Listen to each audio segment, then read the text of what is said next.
पार्थिव, कितनी जरूरी है ये साझेदारी भारत के लिए in the scheme of things? दिन बहुत ज़्यादा ज़रूरी था क्योंकि जिस तरह से भारत ने विकेट गँवाए थे लंच के बाद तुरंत मयंक अग्रवाल आउट हुए, ऋषभ पंत भी सेट होके आउट हुए। तो आई थिंक टेल एंडर्स से रन्स करना बहुत ज़रूरी है क्योंकि अगर आप सीरीज़ डिफाइनिंग मोमेंट जो अगर कहते हैं हर बार कि नीचे के बैट्समैन कितना रन्स करते हैं, कितना कंट्रीब्यूट करते हैं, वो एक मोमेंटम भी कैरी करता है। इसलिए और ये पूरी सीरीज़ में हमें नीचे से रन नहीं मिले थे। शार्दुल और वाशिंगटन सुंदर दोनों अच्छे बैट्समैन है, बैटिंग कर सकते हैं। अगर आप मेलबर्न की बात करें, 5वां विकेट जाने के बाद जब अजिंक्य रहाणे और रवींद्र जडेजा की जो पार्टनरशिप हुई थी, वहां से पूरा मैच चेंज हो गया था। यहाँ पर भी ये आई थिंक बहुत इंपॉर्टेंट टाइम था रन्स के हिसाब से और टाइम के हिसाब से भी कि अगर आप सोचे कि बारिश होगी या रन्स जितना नजदीक जाते हैं उतना अच्छा है, तो सारे चीजों को ध्यान में रखते अगर देखेंगे तो ये आई थिंक बहुत ही क्रूशियल पार्टनरशिप रही है अभी तक ये सीरीज की। जी बिल्कुल। और पार्थिव, आपने वॉशिंगटन सुंदर को बहुत करीब से देखा है आरसीबी में भी। उनकी बल्लेबाजी में आज कहीं भी कोई एक वो कहते नहीं है चिंक इन देयर आर्मर कहते हैं अंग्रेजी में, कोई भी वीकनेस लगी नहीं। वो डिफेंड अच्छा कर रहे थे, जहां उनको शॉट खेलना था वो ड्राइव भी कर रहे थे। कोई ऐसी अपैरेंट वीकनेस दिखी नहीं उनकी बल्लेबाजी में। है नहीं, है क्योंकि है भी नहीं, क्योंकि अगर उनका फर्स्ट क्लास रिकॉर्ड देखेंगे या कभी भी उनको बैटिंग करते भी देखेंगे, तो एक सीधे बल्ले से जो कहते हैं ना कि स्ट्रेट हाई एल्बो वाला जो बैट्समैन होता है, उस तरह की ही बैटिंग करते हैं। अगर उनको स्लॉग करते हुए भी अगर देखेंगे, तो वो भी सीधे बैट से ही स्लॉगिंग करते हैं। तो जो उनकी बेसिक्स है बहुत स्ट्रांग है। आई थिंक वो तमिलनाडु के लिए व्हाइट बॉल में ओपनिंग करते हैं। वो अगर जब भी जरूरत पड़े तो 3 नंबर 4 नंबर लाल बॉल से भी बैटिंग कर रहे थे फर्स्ट क्लास क्रिकेट में। तो टेक्निक पूरी है, वो वही एक चीज है कि यहाँ पे बाउंस से कैसे एडजस्ट करेंगे।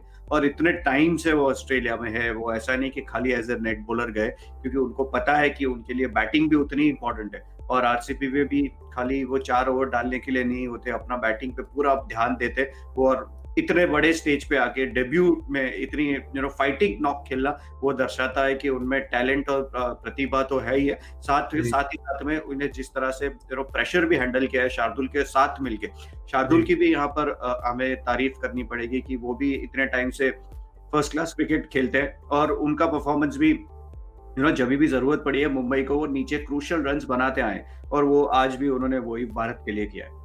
पार्थिव, ऑल्सो 2 बड़े थ्रेट थे। एक तो नेथन लायन थे, क्योंकि टर्न आपने कहा बाउंस था, टर्न भी था, उनका 100वां टेस्ट मैच है, 400 टेस्ट विकेट से थोड़ा सा ही दूर हैं वो। तो एक तो वो थ्रेट थे और दूसरा नई गेंद का भी थ्रेट था जो ऑस्ट्रेलिया ने ले ली। और उन दोनों थ्रेट्स को ही बहुत बखूबी एट बे रखा है इन दोनों बल्लेबाजों ने।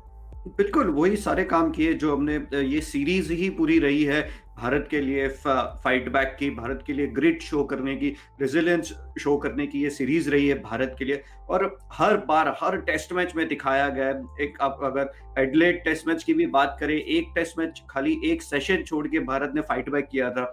मेलबर्न में 36 के बाद फाइट बैक, सिडनी का सबसे बड़ा एक इंडियन क्रिकेट की हिस्ट्री का बड़ा फाइट बैक, और ये भी वापस फाइट बैक किया है कि पहले दिन 274 फिर ऑल आउट किया। आज ऐसा लग रहा था कि ऑस्ट्रेलिया 150-160 रन की लीड लेगी क्योंकि इसके पीछे कोई बैटिंग है नहीं, लेकिन यहाँ पे वापस और एक बार भारत ने 1 डेढ़ घंटे में वापस फाइट बैक किया। तो ये चीज दर्शाती है जो हर बार हम इसको बताए जा रहे हैं, इस सीरीज का नाम ही इंडिया फाइट्स बैक वैसा कर सकते हैं, क्योंकि हर बार इंडिया ने फाइट बैक किया ये सीरीज। बिल्कुल। और इस फाइट बैक में शार्दुल ठाकुर भी पीछे रुके नहीं। उनको जहां बॉल मिला उन्होंने शॉट भी खेले अपने, चाहे वो डाउन द ग्राउंड हो, चाहे वो विकेट के पीछे हो, स्क्वायर के पीछे 6 मारकर अपनी इनिंग्स की शुरुआत करी। तो डर नहीं रहे हैं बिल्कुल भी। नहीं, डर का तो सवाल आता ही नहीं है किसी की बल्लेबाज को, अगर आप बाउंसर डालो कुछ भी करो। और शार्दुल ठाकुर को जितना हम जानते हैं फर्स्ट क्लास क्रिकेट में, वो बाउंसर को कंपलसरी मारते हैं और अच्छा भी मारते हैं, आउट भी होते हैं उसमें, ऐसा नहीं है, लेकिन उनमें एक एबिलिटी है, हमें पता है जिस तरह के बल्लेबाज है वो, जो 8 नंबर पे डेंजरस प्लेयर होते हैं, जो आके एक थोड़ा सा कैमियो खेल जाते हैं 40-50 रन बना के, तो टीम का स्कोर 100 रन बढ़ जाता है। और वही काम आज उन्होंने भारत के लिए खेलते हुए भी किया। वो जो फिर से वही बात आके रुकती है कि ग्रिट शो किया है दोनों ने। 124 बॉल खेलना, और इस नए बॉल से इस अटैक की जब हम बात कर रहे हैं, PAT Cummins, Hazlewood, Mitchell Starc, Nathan Lyon, I think top bowling lineup के अगेंस्ट ऐसी पार्टनरशिप करना, और वो भी 7वें विकेट के लिए, कि जहां पे भारत के टॉप बल्लेबाज के उतने रन्स नहीं हुए, तो ये फिर से अभी, और ये खत्म नहीं पार्टनरशिप जी। ये लंबी चल रही है, तो होपफुली हम वही सोचेंगे कि जितना हो सके इतने लंबी खींच के जाए।